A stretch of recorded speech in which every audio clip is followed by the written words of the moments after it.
Dans cet épisode d'Allumettes et Tasses de thé, on se concentre sur les peurs et les angoisses des activistes. Toujours avec Blanche Sabat, nous explorons les différentes sources de stress dans le militantisme féministe et comment y faire face. Hystérique. C'est vous qui êtes folle là. Non mais faut pas se mettre dans des états comme ça. Hein. Non mais calmez-vous madame, ça va bien se passer. C'est une sorte de Greta Thunberg ménopausée.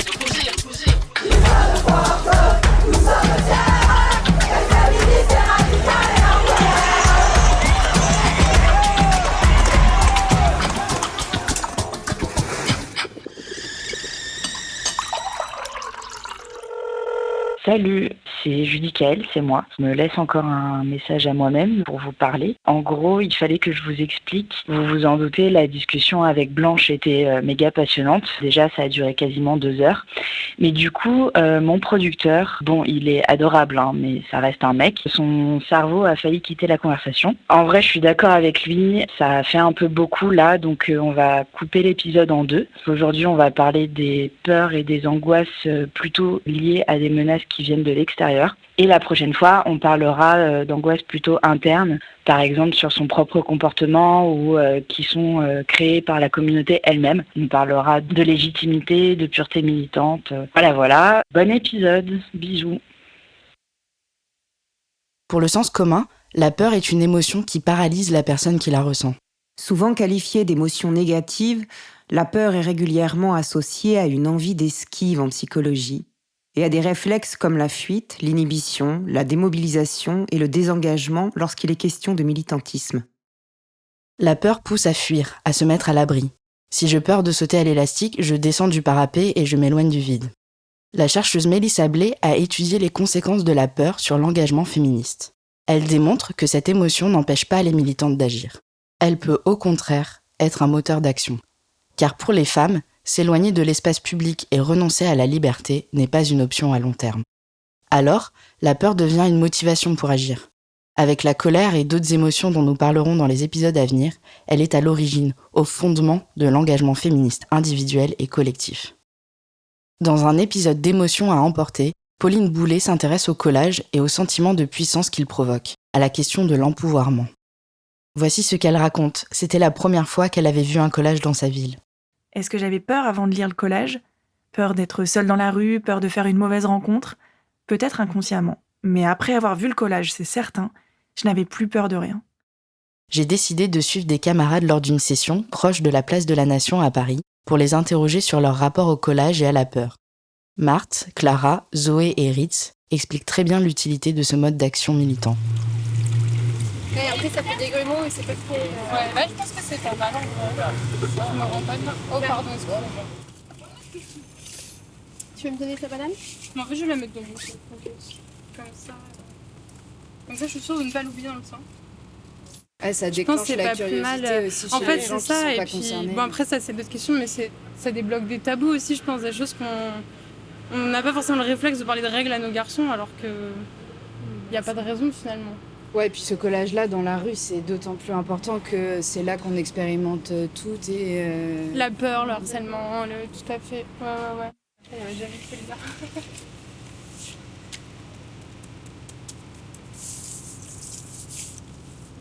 C'est ok de dire non. De dire non, et que le non doit être entendu, en fait. C'est quelque chose d'important qu'on écoute ce qu'on a à dire sur notre corps, quoi. Ouais. Non, la provocation, non, ça lance le dialogue d'une manière peut-être un peu forcée parce que le message il est grand, il est affiché, on peut pas le cacher, mais c'est de toute façon, j'irai pas jusqu'à faire de la les collages dans la rue, c'est bien parce qu'on n'a pas d'autres plateformes d'expression et qu'on nous écoute pas dans les grands médias, donc c'est pour ça qu'on va dans la rue. La parole, on la colle. Excellent. Moi, c'est un peu pour ça que j'ai commencé à coller. La rue, la nuit, ça avait un côté un peu impressionnant. C'est un endroit où, quand je suis toute seule, je suis pas très confiante. Les collages, ça permet de reprendre un peu le pouvoir et de montrer qu'on est là, qu'on occupe l'espace public, etc. Mais c'est pas pour ça que j'ai envie de me faire taper dessus avec mon seau à la main, donc des fois ça sert bien. Et ce que j'aimais bien, c'est aussi la visibilité des messages. Moi, ce qui m'a interpellée au début, c'était de voir tous ces messages dans la rue.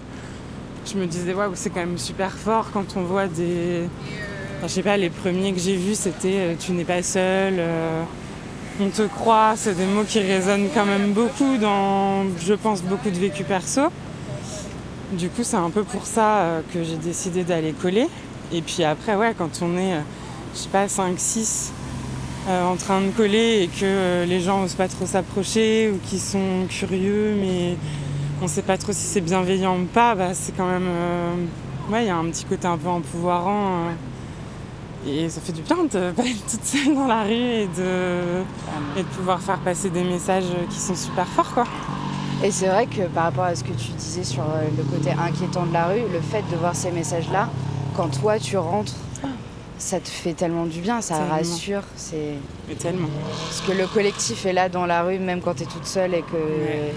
Et le must, c'est quand on croise d'autres groupes de collage. Moi, ça m'arrive des fois quand je rentre de soirée ou quoi, et que dans ma rue, je tombe sur des groupes de coloreuses, je suis là, hey, on n'est pas tout seul.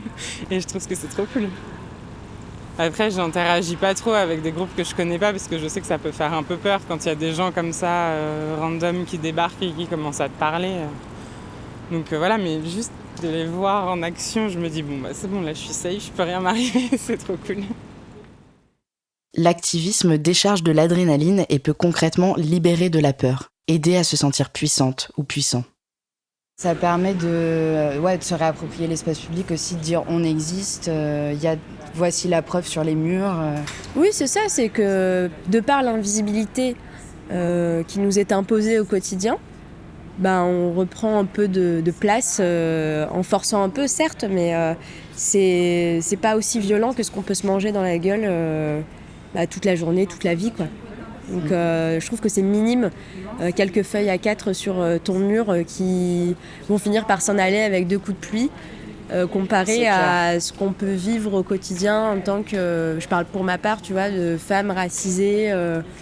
Et même dans mon milieu professionnel, tu vois, il y a certes beaucoup de femmes, mais racisées très très très très peu. Et donc il y a vraiment des fois où tu vois, je me sens seule parce que t'es pas représentée. Et le fait de coller ou même de te retrouver dans des sessions de collage avec des gens simplement qui te comprennent, tu vois, qui te regardent pas comme étant tu vois, la femme racisée du groupe. Juste, ça c'est, je ressens vraiment pas ce regard pendant les sessions de collage. Et est-ce que ça vous est déjà arrivé d'avoir peur pendant une session ou d'être stressé, d'avoir un coup d'angoisse ? Oui, il y a la fois où il y a le flic en civil qui a appelé ses collègues. Je te laisse raconter parce que c'est toi qui étais guideuse à ce moment-là. Ouais, c'est une grosse session, on était nombreuses, je sais plus combien on était. Ouais, on était au moins 5, c'était la session de déconfinement. C'est ça, session de déconfinement, on était assez nombreuses. C'était à l'époque du hashtag Black Lives Matter. Et c'était George Floyd. Exactement. Et du coup, les filles étaient en train de coller ce message. Et moi, je faisais les gays dans l'angle de la rue juste à côté. Et je vois un gars passer qui ralentit un peu de façon bizarre. Du coup, je commence à les repérer maintenant à force. Donc, je me mets pas trop loin de lui. Et en fait, il regardait le groupe, mais il pensait pas du tout que j'étais avec le groupe. Et en fait, il avec son téléphone, il appelle. Je ne sais pas qui, mais probablement ses collègues. Et alors qu'il était en civil, et il dit ramener une voiture. Il dit c'est moi envoyer une voiture. C'est moi envoyer une voiture. Il a dit l'angle où il était. Et du coup, je suis remontée tout de suite prévenir les filles. On s'est séparés très très vite. On était au TER de Matter, Black Lives Matter. Du coup, on avait fini. Donc j'ai fini le slogan. C'est ça. Et on s'est tirés. Et puis, c'était un peu flippant. Parce qu'on n'a pas envie de se faire... Oui, très bien. Ouais, j'allais dire, c'est quoi qui est flippant dans le fait qu'il y ait les... Parce que, pardon pour la bêtise de ce que je vais dire, mais la police est censée nous protéger. Oui, c'est marrant ça. Nous, on adore la police. Nos amis, la police. Deux choses déjà, je pense qu'avec tout ce qu'on a vu comme témoignage, personne n'a réellement confiance en la police, ou alors du moins peut-être certains mecs blancs, je ne sais pas. L'élite a pas peur de la police, mais moi je ne suis pas du tout en confiance quand je vois des policiers. Je suis mal à l'aise en fait dès que je les croise dans la rue, alors que j'ai rien fait, mais je suis quand même pas rassurée. Et d'autant plus que là, du coup, on fait une activité qui est illégale, entre guillemets, donc... entre guillemets, ils ont la légitimité pour nous arrêter, même si à nos yeux, non. Et puis je sais pas, je pense que c'est aussi Le Non, puis contexte. il y avait le contexte qui était particulier, c'est que c'était un moment où... Retour de confinement. C'était ça, enfin on venait d'être déconfinés, donc ça faisait 2 mois qu'on n'avait vu personne, qu'on sortait pas dans la rue. Il y avait toute l'histoire aux États-Unis où du coup la question des violences policières, elle était omniprésente dans les débats. Nous on était toutes blanches dans le groupe, donc moi j'avais pas trop peur enfin t'as toujours peur, mais moi je me sens que ça m'a fait chier, vraiment chier, parce que j'étais là, putain, c'est la première fois en 2 mois qu'on peut recoller, parce que les gens n'avaient pas arrêté de décoller pendant le confinement, mais nous on avait arrêté de coller, donc Paris s'était vidé de ses collages, et je me suis dit, putain, ils font chier. En plus, de savoir que c'est un flic en civil qui voit ce slogan et qui appelle ses collègues, je me suis dit, t'es vraiment une sale merde, quoi. Enfin, dans le contexte actuel, t'envoies tes collègues sur un groupe de meufs qui collent la vie des Noirs contre, c'est même pas un message contre lequel tu devrais être contre, tu vois. Et du coup, je me sens que j'étais plus en colère que apeurée. Enfin, je me sens que j'étais vraiment... Oui, c'est plus le stress. Voilà, en fait, t'as une montée de stress Voilà, c'est l'adrénaline. J'ai pas envie de voir une voiture de keuf arriver sirène hurlante, genre... Devoir s'expliquer, ça prend 10 000 ans. Mais ouais, voilà, c'est ça. En vrai, je savais que nos risques étaient... Non, mais parce que c'est vrai que de toutes les... Enfin, moi, j'ai entendu une colleuse qui a fini en garde à vue parce que, soi-disant, injure à la police, machin. Peut-être qu'elle les insultait, je ne sais pas. C'est complètement mérité, finalement, mais... Voilà, je sais que généralement ça finit en amende maximum, et que c'est plutôt ils te disent de dégager. Ouais, mais il y a un côté humiliation aussi qui est très désagréable. Et le pouvoir, voilà, l'autorité. C'est ça, vraiment le truc de je fais rien de mal en fait. On silencie. Et ça, c'est une discussion qu'on avait eue, c'était qu'est-ce qu'on fait si la police arrive. Oui, c'est vrai. Et je me souviens que moi j'avais dit, moi je suis assez conciliante, ça, je donne ma carte d'identité, mais le seul truc que je refuse, c'est de décoller ce que je viens de coller. Mélissa Blais travaille aussi sur la peur que génère la police lors des actions ou manifestations féministes. C'est comme ça que les États tentent d'étouffer les soulèvements populaires ou maintiennent l'ordre, selon leurs mots. Il n'est pas difficile de comprendre que la peur pousse à rester chez soi. Si vous avez déjà participé à une manifestation des Gilets jaunes, à une manifestation contre la réforme des retraites ou la loi sécurité globale, pour ne citer que celle-ci, vous voyez bien de quoi je parle. C'est la peur de perdre un œil, de suffoquer sous les gaz, de se faire fracturer le crâne. C'est la peur de finir condamné en comparution immédiate pour absolument aucune raison, ou encore tout simplement, et vraiment sans exagérer, la peur de mourir. Comme le souligne Blanche, les manifestations féministes en France sont habituellement relativement épargnées. Je les trouve très effrayants parce que je sais qu'ils peuvent être super violents, parce qu'ils nous portent pas dans leur cœur. On a une certaine bienveillance en tant que féministe parce que c'est très mal vu d'être violente dans des manifs féministes. Je sais que la marche de nuit du 7 mars, à laquelle j'ai pas pu assister, c'était une des premières fois que la police vraiment tabassait des féministes et ça a choqué tout le monde. Parce que, allez savoir pourquoi, les travailleurs c'est ok de leur taper dessus. C'est peut-être un vieux relent de on frappe pas les femmes, je sais pas. Mais c'est un peu acté que les manifs de la CGT, on a le droit de les gazer à tout va, et les Gilets jaunes, vous en parlez même pas. Mais des manifs de femmes, en général, c'est pas trop violent. Et donc, du coup, ça avait beaucoup choqué à ce moment-là, quand la police avait vraiment été violente, pareil. Traîner des femmes par les cheveux, dans des escaliers, enfin, vraiment des trucs très violents. Les forces de l'ordre qui encadrent les manifestations sont suréquipées. Ce sont en majorité des hommes. Ils ont le corps recouvert d'une épaisse armure, des grosses chaussures renforcées. Ils portent un casque, ils ont le visage masqué. Ils ont un bouclier, une matraque, un LBD, une gazeuse. Ils courent vite, ils sont trop nombreux et ils chargent la foule sans prévenir. Ils foncent dans le tas, ils défoncent littéralement les gens, traînent ceux qu'ils attrapent par terre, mettent des coups de pied. Leur simple présence est intimidante. C'est leur fonction principale. Et maintenant, sous couvert de lutte antiterroriste, ils peuvent carrément avoir 2 porteurs de fusils d'assaut par escadron. Il y a aussi la question de la répression judiciaire qui peut inquiéter les activistes. Il y avait eu aussi des violences judiciaires. Oui, complètement. J'ai des amis justement à cette marche-là qui ont été insultés, voilà, des insultes lesbophobes, des gardes à vue abusifs, vraiment des expériences très désagréables. Par exemple, la France vient d'être condamnée en 2022 par la Cour européenne des droits de l'homme pour atteinte à la liberté d'expression. Le tribunal avait condamné Héloïse Bouton, une fémène, pour exhibition sexuelle. C'était en 2014. Elle n'a réussi à obtenir justice qu'après 8 ans de procédure. Cette violence s'abat habituellement sur les personnes précaires et racisées. La justice est un reflet de l'état de la société. Elle a donc ses biais racistes, misogynes, classistes, etc. Elle est en même temps un outil de répression dans les mains des dominants pour bien faire rentrer tout le monde dans l'ordre. Les activistes de toutes les causes se préparent à y faire face, notamment en connaissant bien leurs droits et en s'entourant d'avocates et d'avocats. Elle est un peu hypée, la conne. Si tu veux poser ton sac dans le mien. C'est que quand on colle, on a peur des gens qui sont autour de nous. Ouais, moi en tout cas oui. J'ai plus peur des passants que des flics. Après, moi je suis blanche, donc si je me fais contrôler par la police pendant que je fais une session féminicide, je sais qu'il va pas m'arriver grand-chose. Donc c'est un privilège et je le reconnais, mais donc c'est pour ça que j'ai moins peur des flics que des passants.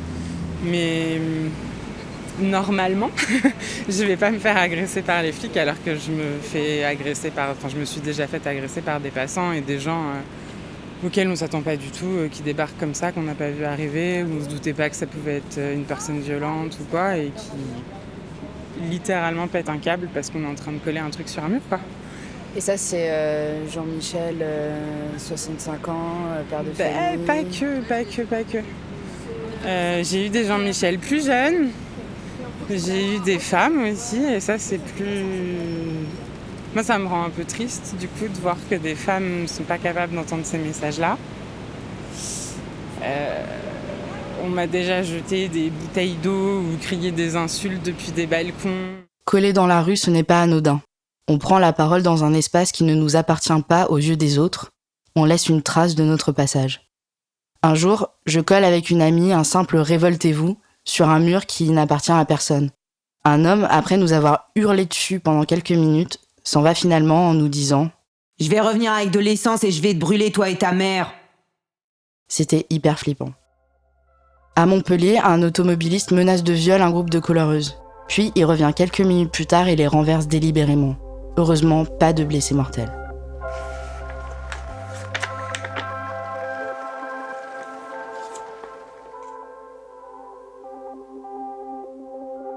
J'ai aussi posé la question de la violence physique à Blanche. Aussi, la question de la violence physique. Pour l'instant, en France, on est à peu près épargné par ça. Il y a eu quelques attaques vraiment antiféministes au Canada et aux États-Unis ces dernières années. Je pense à ce moment-là à Marc Lépine, qui assassine 14 femmes à l'école polytechnique de Montréal. C'était en 1989 et c'est le premier attentat antiféministe revendiqué. J'aimerais te raconter une anecdote un peu perso et savoir ce que t'en penses. Quand le livre de Despentes est sorti, j'ai voulu me l'acheter. Du coup, je suis allée sur Le Bon Coin. Et donc, j'ai trouvé quelqu'un qui vendait le livre. Et je prends rendez-vous, etc. J'y vais en vélo. Et en vélo, c'est un peu comme dans la douche. On a les pensées qui divaguent, etc. Et juste avant d'arriver, vraiment 30 secondes avant d'arriver au rendez-vous pour faire l'échange, je me dis, oula, mais en fait, le pseudo de la personne, c'était des chiffres. Je sais pas du tout si c'est une femme et j'ai une pensée vraiment très fugace de mais en fait c'est sûr, c'est un mascu, c'est un piège, il attaque, il va me cracher dessus quoi, il tend des pièges aux féministes alors que en fait pas du tout, c'était complètement une vendeuse normale qui avait lu le livre très rapidement et voilà, mais j'ai quand même eu ce petit truc de ça se trouve c'est un piège. Est-ce que ce genre de petite angoisse-là, c'est quelque chose que tu peux comprendre ou est-ce que c'est genre totalement de la paranoïa de ma part ? Ah non, mais je comprends totalement, mais totalement. Moi, ça me fait ça avec les pins féministes aussi, ou les tote bags, ou maintenant ça va beaucoup mieux, encore une fois, grâce à la force du collectif, grâce à la visibilité et tout ça. Et puis parce que je sens que les idées féministes sont beaucoup plus bienvenues. Qu'il y a quelques années, mais je sais qu'au tout début quand je portais des badges féministes de merde, les fachos au bûcher, etc. Et ben je me disais mais en fait je croise la mauvaise personne au mauvais moment, ce qui a écrit sur mon blouson ça peut me valoir de me faire agresser et il y avait cette peur là aussi. Mes convictions de féministe, c'est-à-dire juste lutter pour l'égalité, sont une prise de risque dans l'espace public. Exactement. Et pareil, j'ai un petit badge sur mon manteau, drapeau LGBT. Voilà quoi. Ça, je sais que... Enfin, j'imagine même pas ce que des personnes trans peuvent vivre au quotidien, quoi. Et la peur perpétuelle que ça peut être de juste être attaqué pour son identité, d'autant plus quand elle est revendiquée, parce qu'il y a une idée aussi chez les masculins, et c'est ça aussi, voilà, sur Twitter, sur Instagram, il y a une idée de celle-là, elle ouvre trop sa gueule, celle-là, elle revendique trop ces trucs. Si t'es féministe, mais bien comme il faut... y a aussi ce mythe là de la bonne féministe et de la mauvaise féministe, et si t'es féministe mais que t'es douce, mais que t'adores les hommes, mais que t'es hétéro, mais que t'es blanche, mais que t'es tout bien sous tout rapport, mais quand même ce serait bien d'avoir l'égalité, ça c'est toléré plus ou moins, et encore. Mais si t'es féministe Si tu te revendiques radical, si tu dis ACAB, si tu dis que t'es misandre, si t'as une identité de genre qui n'est pas cis, si t'as une expression de genre, si t'as un undercut... Si tu sors un tout petit peu Ouais. de l'ordre établi. Quoi. Exactement, de la norme, si t'as les cheveux teints, si t'as des piercings, si tout ça, ce qui est quand même très très fréquent dans les communautés queer militantes, ça va te valoir d'être potentiellement agressé.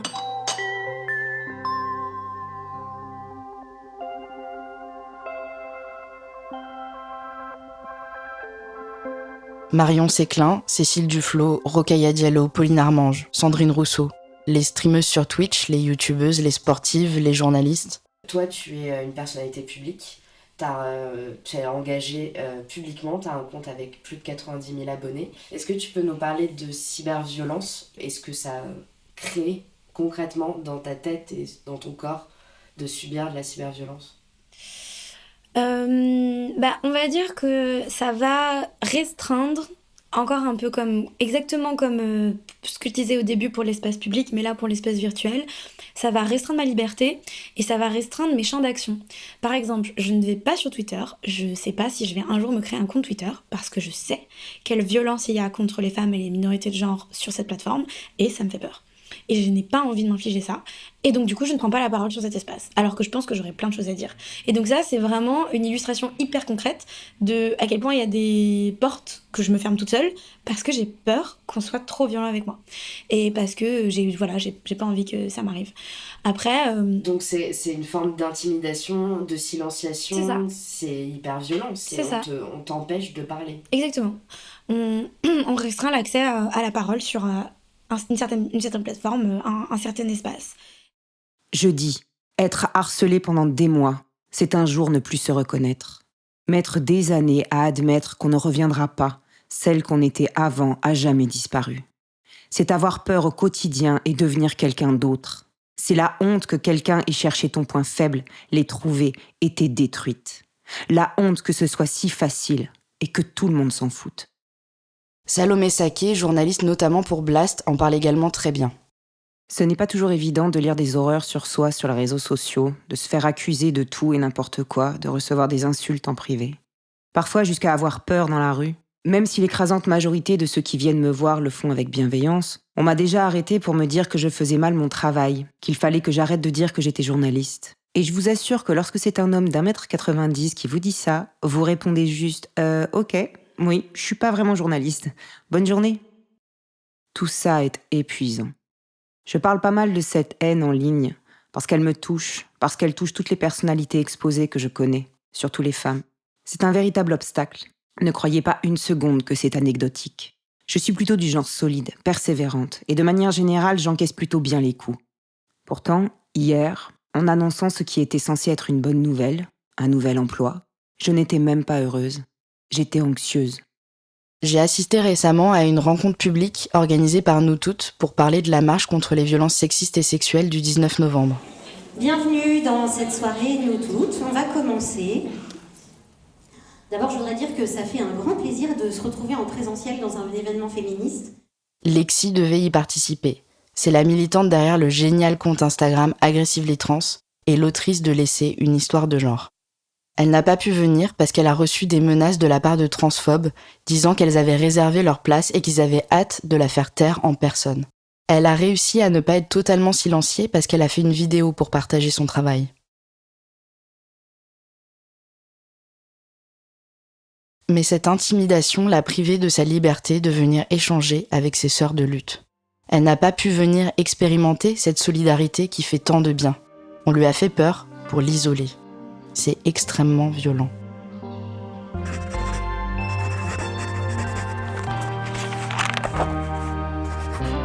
Attends, mais est-ce que c'est un red flag, ça ? Ma cousine, elle est enceinte, là. J'espère qu'elle va pas subir des violences gynéco. Mais de toute façon, la ruine de l'hôpital public, c'est sûr que ça va impacter la santé des femmes en premier. Mais les 89 députés RN à l'Assemblée nationale, là, ils ont le pouvoir de remettre en cause le droit à l'avortement ou pas ? Les Américaines, les Polonaises, les Mexicaines, les Afghanes, les Iraniennes, les femmes du monde entier. Alors, vous allez vous dire que je suis une grosse stressée de la vie, mais du coup, je crois que j'ai inventé un concept. J'ai voulu le soumettre à Blanche Sabat et à Alice Coffin, dont vous aurez la réponse dans le prochain épisode. Mais je me disais d'un point de vue intime, alors peut-être que c'est juste moi, mais je sais que quand j'ai appris à reconnaître certains red flags, quand j'ai pris connaissance des questions d'emprise, d'isolement, d'inversion de la culpabilité et tout ça, je pouvais pas m'empêcher de scruter toutes mes copines ou de me dire oh là là, ça se trouve il y a de l'inceste dans ma famille, personne sait, ça se trouve il est toxique, ça se trouve il y a de la violence, et je pense que c'était un peu malsain, mais c'est à ça que je pense quand je pense à l'anxiété, à la peur, d'un point de vue des proches et aussi d'un point de vue mondial, avec les backlash, avec les révoltes féministes. Je peux pas m'empêcher de me dire je suis extrêmement triste pour les Iraniennes, mais les fachos français vont récupérer ça pour être islamophobes et agresser des femmes qui portent le hijab. Et je suis tout le temps un peu inquiète. Et je sais pas si ça te parle, si tu l'expérimentes ou si t'as trouvé des moyens d'éviter ça. Ben écoute, moi cette vigilance par rapport à mes amis, à mes proches, qui me vient de mon éducation en fait féministe, je l'expérimente aussi, mais elle se fait pas dans l'inquiétude. C'est plutôt, j'ai l'impression d'être armée, d'être outillée pour repérer des choses qui me seraient complètement passées par-dessus la tête auparavant, parce que justement je repère pas les indices, parce que j'étais pas assez sensibilisée. Et maintenant, justement en tout ce qui concerne les relations toxiques, quand on te dit que ça va de la première insulte jusqu'à la mort, ce n'est pas une exagération. Et donc du coup, s'il y a un mot de trop, s'il y a des textos où j'ai l'impression que la personne parle à mon ami d'une manière irrespectueuse, et ben en fait je vais être beaucoup plus alerte, plus vite, et repérer des comportements, et en fait avoir des discours qui condamnent plus vite ce genre de comportement, de façon à ce que ça dérive pas, et que quand on s'en rende compte, il soit pas déjà trop tard. Et ça pour moi c'est positif. C'est pas l'idée de se dire il y a du mal partout et on est toutes foutues, et d'avoir peur en permanence, mais plutôt de dire maintenant je sais ce qu'il en est et je me sens armée pour protéger les autres.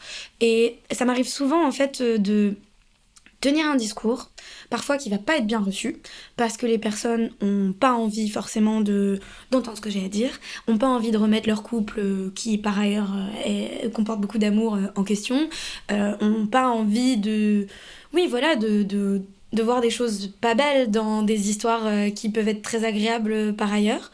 Et on va plutôt, ou en termes d'éducation genrée, il m'arrive de faire des remarques, de dire attention, tu sais que ça c'est quand même un super gros stéréotype, est-ce que t'es sûre que, je dis n'importe quoi, la fille de ton ami, tu veux vraiment lui offrir ce livre-là, est-ce que, bon voilà, des petites remarques comme ça, qui vont pas toujours être bienvenues, parce que c'est pas agréable quand on a l'impression que quelqu'un nous fait la morale, ou quand on a l'impression de bien faire et qu'on se rend compte que finalement non.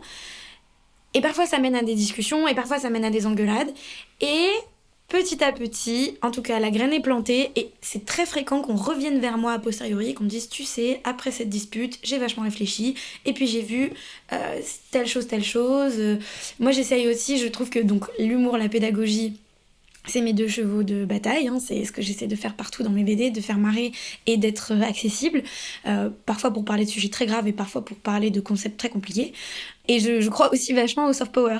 Donc si la personne n'est pas réceptive aux leçons de morale, ce que je peux complètement comprendre, je vais offrir des ouvrages, je vais conseiller des films. Et j'aime bien cette idée d'arriver à faire passer un message de façon un petit peu détournée, de façon un petit peu insidieuse. C'est-à-dire que je pense qu'en mettant les bonnes choses sur la table de chevet, on réussit à planter des graines et à protéger finalement les gens autour de nous, et à diffuser tous ces concepts que nous on a déjà intégrés, et qui peuvent être difficiles à être partagés, parce que le changement ça arrive pas en un claquement de doigts, et je crois beaucoup en ces méthodes là, et du coup pour moi être averti sur plein de choses c'est plutôt porteur d'espoir que d'autres choses, mais bien sûr que je vois les récupérations qui sont faites de combats ailleurs, mais par exemple c'est bête, mais ça a été un énorme choc que l'arrêt Roe versus Wade soit révoqué aux États-Unis.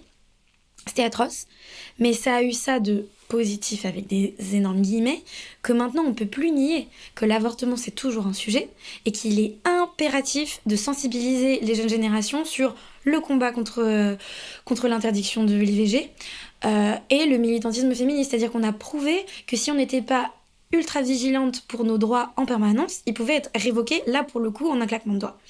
Et ça de bon, entre guillemets, que il fallait toujours prouver jusqu'à il y a pas très longtemps que le féminisme était toujours d'actualité et que c'était toujours un sujet et que non, l'égalité, on l'avait pas atteinte. Et ça, c'est atroce pour les États-Uniennes. Mais ça empêche les gens de dire c'est bon, le combat est gagné, de quoi vous nous parlez aujourd'hui. Donc du coup voilà, j'ai un peu cette idée de prendre les trucs tristes et d'en faire des armes de lutte. Et tu te laisses pas inquiéter, quoi. Tu restes sur tes connaissances pour apporter du pouvoir, en gros. Le savoir, c'est le pouvoir. Mais c'est plus de la tristesse que de la peur. Exactement. Je suis pas quelqu'un de très anxieux de nature, en fait. Je suis très rarement stressée. Et donc, du coup, voilà, autant pour le climat, je peux avoir des bouffées d'angoisse en fait, voilà, les rapports du GIEC, on n'a plus le temps, il nous reste moins de 3 ans. Ça peut vraiment me donner l'impression que, en fait, tout va brûler. Au niveau du féminisme, j'ai plus d'espoir, j'ai plus de force. T'as plus d'armes ? Ouais, je me sens plus armée. Et il y a aussi l'idée que voilà, je vais avoir des gros moments d'abattement, c'est-à-dire que je suis pas optimiste tout le temps et je suis pas combative tout le temps. Je vais avoir des gros moments vraiment de perte d'espoir, mais pas d'angoisse. Coucou, c'est encore moi, donc on se retrouve la prochaine fois pour continuer à parler de stress, d'angoisse, mais cette fois-ci ce sera sur son propre comportement. Donc par exemple, quand on a peur de casser l'ambiance en soirée, j'imagine que vous connaissez les féministes qui nous écoutent. Ou bien les angoisses internes créées par la communauté elle-même sur la question de la légitimité à prendre la parole sur certains sujets et les injonctions à la pureté militante. Voilà. Et j'en profite aussi pour vous rappeler que vous pouvez venir témoigner, poser des questions ou juste nous faire un bisou sur cette boîte vocale. Voilà, prenez soin de vous. Bisous. Cette série est produite par Mia Productions, enregistrée par William Agasvari. Le sound design, montage et mixage sont réalisés par Antoine Ollier. Les textes sont interprétés par Aurélie Toucas et l'illustration est de Marie Leménès. Merci à la radio Cause Commune pour leur accueil. Si le podcast vous plaît, n'hésitez pas à partager à vos potes, à vos proches et collègues, commentez, likez, abonnez-vous à la newsletter et suivez-nous sur Instagram. Dites-nous quelles émotions la discussion vous a procuré. Partagez-nous vos tips pour gérer vos craintes et angoisses. Racontez-nous vos souvenirs d'émotions fortes liées à la lutte contre le patriarcat. Pour cela, vous pouvez nous envoyer des vocaux sur Instagram ou nous laisser un message en appelant le 01 83 64 15 17. Je me laisse un message à moi-même, mais je me disais, ça peut être intéressant s'il y a des gars qui nous écoutent. C'est quoi, vos peurs liées au féminisme ? Ce podcast est un espace ouvert à tous, même aux hommes cisgenres hétéros. Prenons la parole et faisons la révolution par les émotions, tous ensemble. Tous ensemble.